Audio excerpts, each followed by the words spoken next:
be aware also of beauty around you. And the more present you are, perceiving in this clear, non-judgmental way, the more you will see beauty and aliveness around you that before you had ignored because you were always going somewhere else, or your attention was so absorbed by thinking that you were only sufficiently aware, peripherally aware of your surroundings, just preventing you from bumping into things, but otherwise totally in your head, thinking about your problems. So you get out of that into presence, and so the balance comes into your life. So make it a practice to perceive things in that state of alert presence. And another little, very helpful,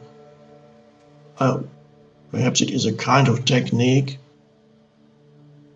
to enable you to be present, is, as I call it, to feel the aliveness inside your body. That sounds perhaps a little strange if you haven't heard this before. What do you mean, feel the aliveness in your body? Well, for those of you who have not had a glimpse of that yet, I suggest the following little practice right now. If you hold your, let's say your right or your left hand, just hold it and close your eyes for a moment. And so your hand is kind of just floating there. Close your eyes for a moment and ask yourself, without opening my eyes, without moving my hand, and without touching anything, is there any way I can know whether my right hand is still there? So you're not moving your hand, you're not touching anything, you're not looking at it because your eyes are closed. Is there any way you can know whether, it's a weird question, that's true, but it gets you somewhere. Is there any way you can know whether your right hand is still there? How can you know that without looking or moving your hand or touching anything? Okay, let's see now. Is your right hand still there? And now you will notice you can feel it. You can feel it. You can feel its presence from the inside. At first it's very subtle,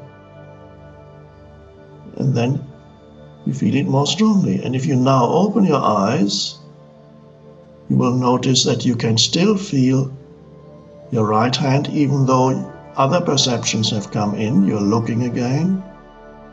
But even as you're looking, you can still feel the aliveness inside your hand. That takes some of your attention away from continuous thinking.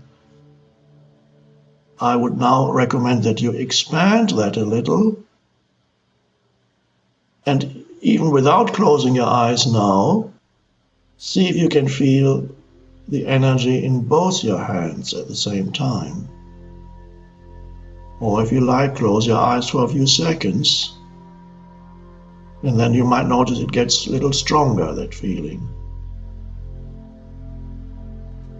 Undoubtedly, your hands are alive. There is an aliveness in there. Of course there is, because that's what keeps the body going. If that aliveness leaves, the molecules and atoms that make up your hand would very quickly depart. They would not be together anymore, and that would be the end of your body.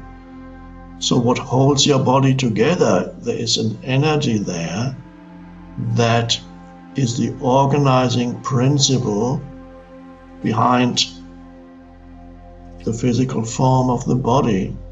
It's invisible, and scientists haven't found it yet. Because the only way you can find it is not by looking outside, but by introspection, by looking within. So you can sense the energy in your hands. That's okay, that's good. That takes some of your attention away from thinking. It brings you a little bit more into the present moment. And then you might want to experiment, see, if I can feel my hands, perhaps I can also feel the energy in my feet. So your attention goes, you direct your attention there, it goes there. Are my feet still there? Yes, perhaps not as strong a feeling as the hands, but yes, you can feel your feet too. So initially you can just play around with that a little bit and hold that attention for a couple of minutes in your feet and your hands and feet. See if you can feel your feet and your hands simultaneously, like now. And it's quite pleasant. And you may notice right now, as you're aware of the energy in your feet and your hands, and you keep your attention there isn't that much attention left for thinking. So this is where the state of alert presence opens up. And then you may notice a little bit the rest of the body. Also you begin to feel, not as strongly as the hands or feet, but you begin to feel that a sense of aliveness pervades your entire body. And that is a lovely meditation in itself. A wonderful time to practice it, for example, is at night before going to sleep. You lie on your bed, on your back, stretch out your hands flat on your back, and instead of thinking about your problems or about all the obnoxious people in your life, you take your attention into the energy field of the body and feel the aliveness. You usually start with the hands, then gradually bring in other parts, the arms. And as I speak now, I hope that you can verify in your own experience right now what it is I'm talking about, which is feeling the aliveness in your body. And then at night you can do it beautifully and actually enjoy feeling alive. It is joyful to feel that your body is being pervaded by this energy, which is not separate from who you are, which is who you are, which is consciousness. The organizing principle behind the hundreds and thousands of functions that keep the body alive, that need to be coordinated every second, that is of such vast complexity that even now, with all the advances we've made in science, we only understand a tiny fraction of how the body actually works. There is an expression of vast intelligence behind it. That is the organizing principle behind the body. And so to get in touch with that deeper intelligence is a wonderful thing. And then you realize when you enter the state of presence, you become present with your entire body. Every cell feels more alive.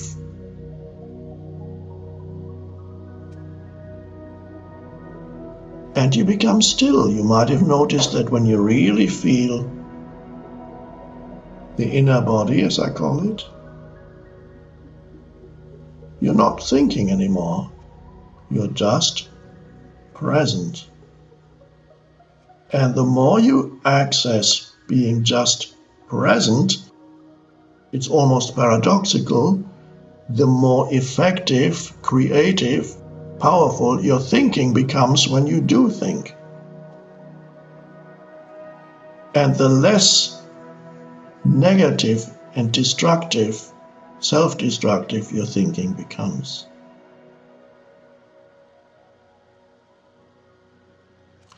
So we are talking about finding the intelligence, the deeper intelligence within you.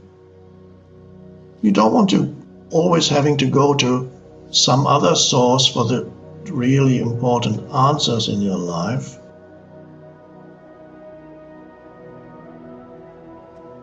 Please tell me, I need to know this or that. Yes, it's good to want to know. That's part of the evolution, the evolutionary impulse. But any spiritual teacher,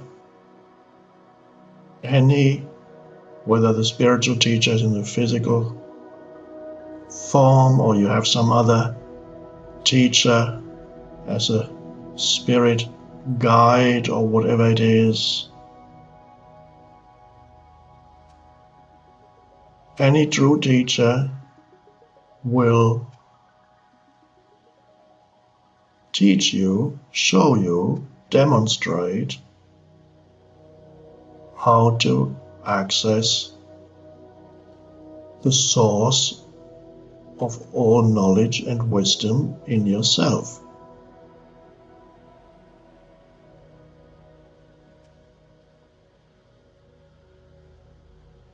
So that's what this evolution is about.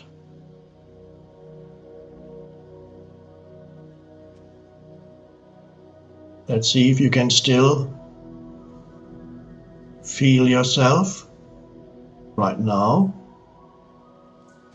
as that alive presence. Your entire body is this being. And it's not a question of necessarily either being or doing, although sometimes it's good to just be, but also even while you do, you can be aware of being. For example, you're driving, you're stopping at the lights. What is there to do now? Nothing. No matter how much you think that you want to be somewhere else, you're not. Why not use that opportunity whenever there's a red light and you stop your car, if you drive, or if you're a pedestrian, you stop at the stand, you stop walking at the light. Use those moments, or that one moment, and feel the aliveness in your body, and feel their presence. Whenever you're waiting for something, and it's amazing how much time we actually spend waiting. Oh, but I read the other day that they figured out in the average person's life who drives between the age of 20 and 70 or whatever, that person spends several days of his or her life waiting in the car at the red light. If you add it all up, it makes up several days of this person's life. And then you have many other occasions when you wait for the elevator. Why not use all these waiting times? You wait in line at the supermarket, you wait in line at the airport. Instead of complaining in your head that you would rather not be waiting, or how inefficient these people are, and this creates negative emotion, doesn't make your life more pleasant. Instead of that, just be aware of the aliveness in your body and bring your attention into just this moment. Be comfortable with this moment. You feel alive inside, and you can look around at the aliveness outside. People doing this, doing that, traffic moving there, and You can actually enjoy the world. It's miraculous. All these life forms that continuously appear and dance their dance for a little while to be replaced by other life forms. But it's all the expression of one underlying consciousness, one life, taking on many forms. But your true identity is that one life. Life is one. But there's no need to believe that, because then it's only just another belief, which you can say, oh no, somebody else is not one. Okay, so it's not a belief. When you get still and present, without losing alertness, in fact gaining more alertness, then you are in touch with the oneness, the one. And that is the source of all life that has form, because that is formless. What you call that one life is up to you.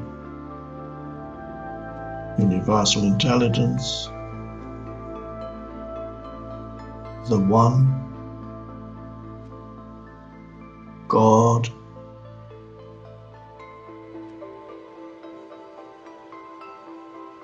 or as the Buddha called it, emptiness,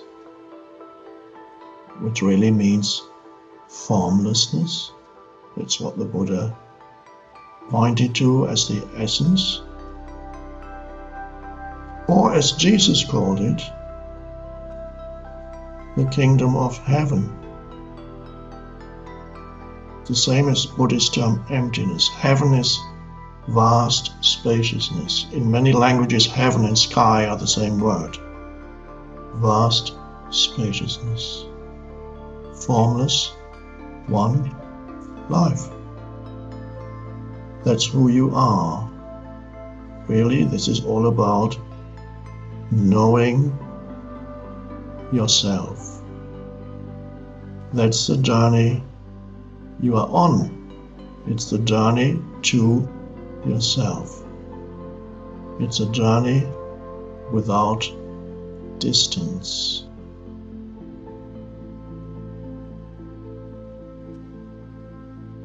And I thank you for joining us, and I wish you well on your journey. It's a wonderful adventure.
Welcome to our live meditation.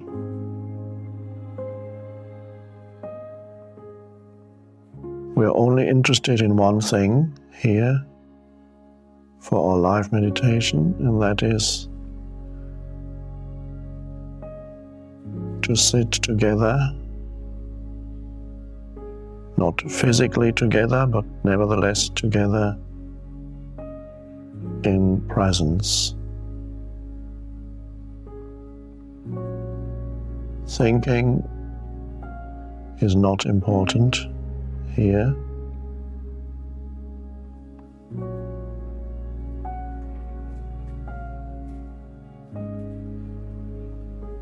As much as possible,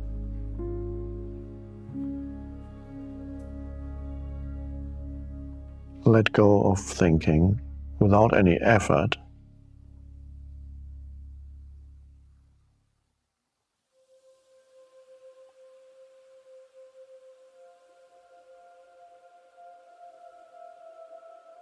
And realize that you are more fully yourself when you're not thinking.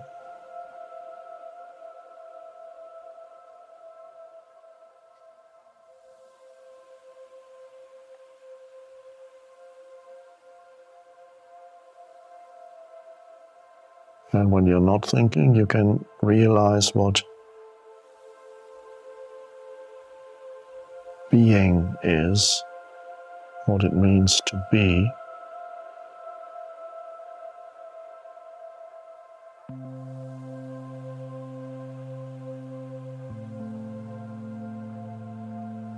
And you can sense the being that you are,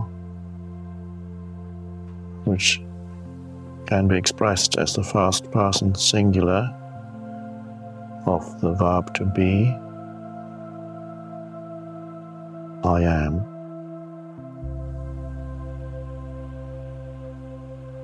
So you sense, or you are, the presence prior to thinking,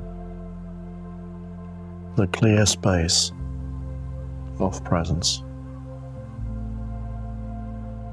That's why we're here, to be that, to realize that we are that.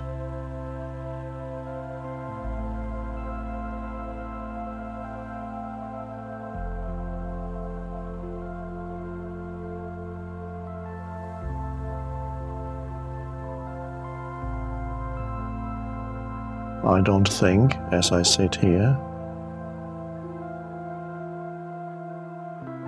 The words just come out of the stillness.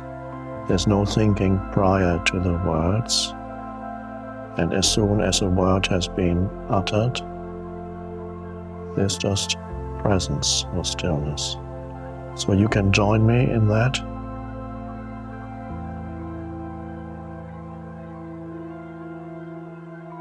As I don't need to think, you don't need to think right now. Just be present.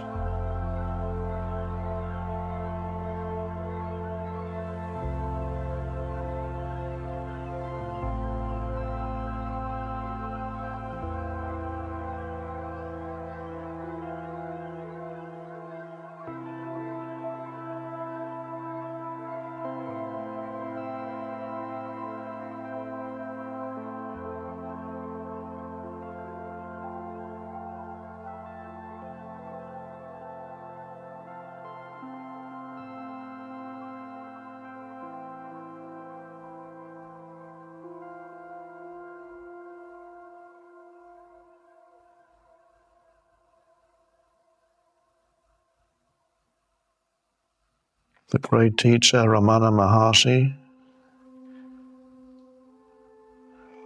who taught during the first half of the 20th century in India, was once asked by a visitor to his ashram this question: how do I know whether I'm making progress on the spiritual path?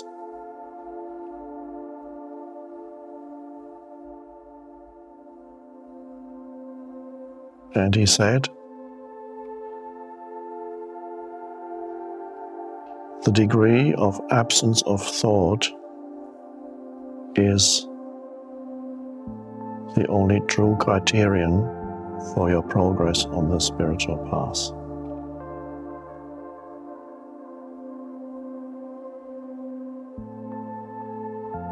The extent, in other words, to which you are free of thought in daily life.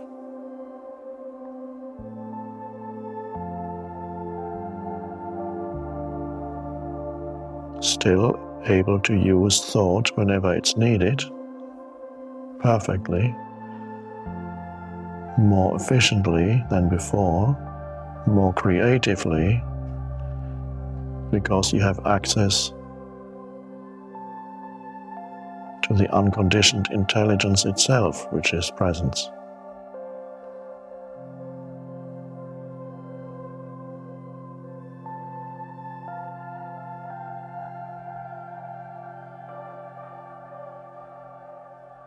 How long you can sit in meditation, formal meditation, is not a good criterion for progress on the spiritual path, but to what extent presence comes into your daily life.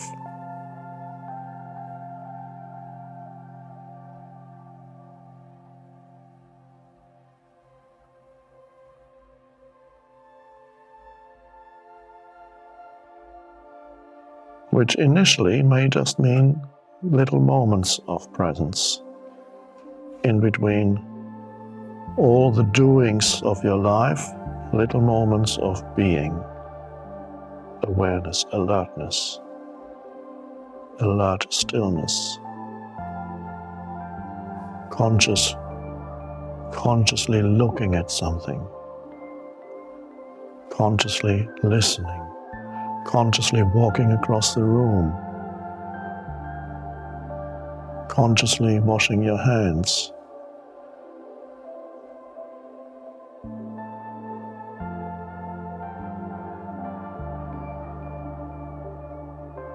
which does not mean when you walk across the room you're thinking, I am now crossing the room. When you look at something, I'm now looking at that tree, that you're not present yet. It can be an intermediate step, but the actual presence is when there's no background commentary.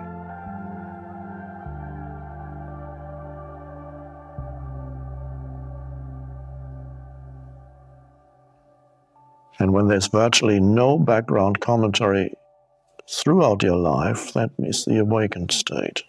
There may still be fragments of thoughts saying this or that, but basically you're fundamentally free of the involuntary